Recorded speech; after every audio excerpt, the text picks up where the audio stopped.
2014, 2018 আর 2024-এর election, তিনটা election বটে, কিন্তু এটার মাস্টার প্ল্যান কিন্তু একটা। এই মাস্টার প্ল্যানটা হয়েছে 2008 সালের পরে, যখন ফার্স্ট ইলেকশনটা হলো, যখন 2008 সালে আর্মিদের আন্ডারে ওই সময় কেয়ারটেকার গভর্নমেন্ট ছিল। ওই ইলেকশনের পরে অনেক যে কারণ সেগুলোর মধ্যে যাচ্ছি না, কারণ ওটা আমাদের টার্মস অফ রেফারেন্সে ছিল না, কিন্তু ওখান থেকেই একটা স্ট্র্যাটেজি ছিল যে কেয়ারটেকার গভর্নমেন্টটাকে বাতিল করা। কেয়ারটেকার গভর্নমেন্ট সিস্টেমটা বাতিল করার জন্য 2011 15th অ্যামেন্ডমেন্টে ওটা বাতিল করা হয়। এবং আপনারা জানেন কারা কারা ছিলেন, আমি স্পেসিফিক্যালি এই মুহূর্তে সবার নাম বলছি না, রিপোর্টে সব এসছে। এবং ওই সময় কেয়ারটেকার গভর্নমেন্টটা বাতিল করার পিছনে একটা লং টার্ম স্ট্র্যাটেজি ছিল।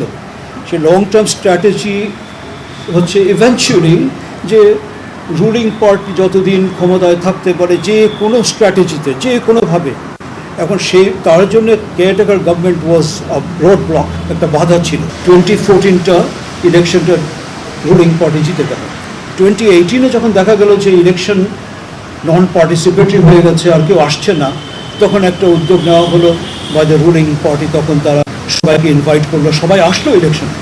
আসার পরে যেই বিশ্বাস নিয়ে তারা এসেছিল সেটা দ্যাট ওয়াজ ফিউটাইল। তার কারণ তখন ভায়োলেন্সটা বেড়ে গেল। ওই সময় ওই মামলা, শত মামলা দেওয়া হলো, তাদেরকে অ্যারেস্ট, গুম, এই সমস্ত শুরু হয়ে গেল তখন।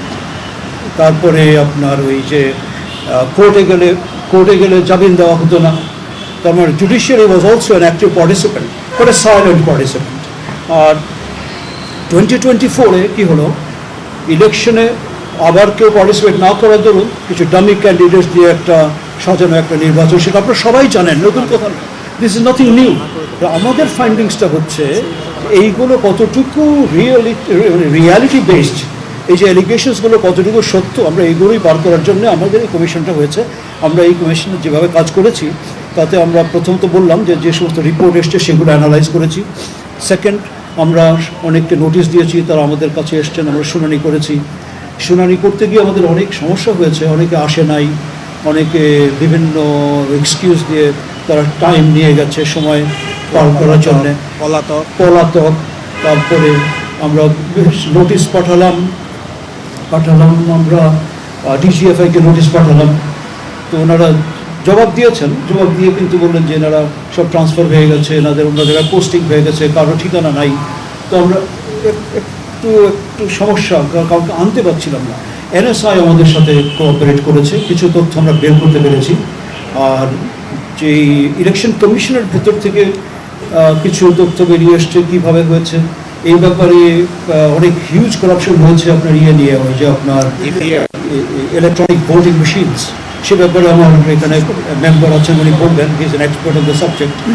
আর এইগুলো ছাড়া রিপোর্টে সবই আছে, ওয়েবসাইট আর ওই যে আপনার সোশ্যাল মিডিয়া, ফেসবুক, আর ওই ডাইরেক্ট কিছু তারা আমাদের কাছে দেখা করেছে, তাদের ওপিনিয়ন, আমরা ওপিনিয়ন পোল নিয়েছি, এবং উনি ওপিনিয়ন পোলে বিভিন্ন ধরনের মতামত এসছে।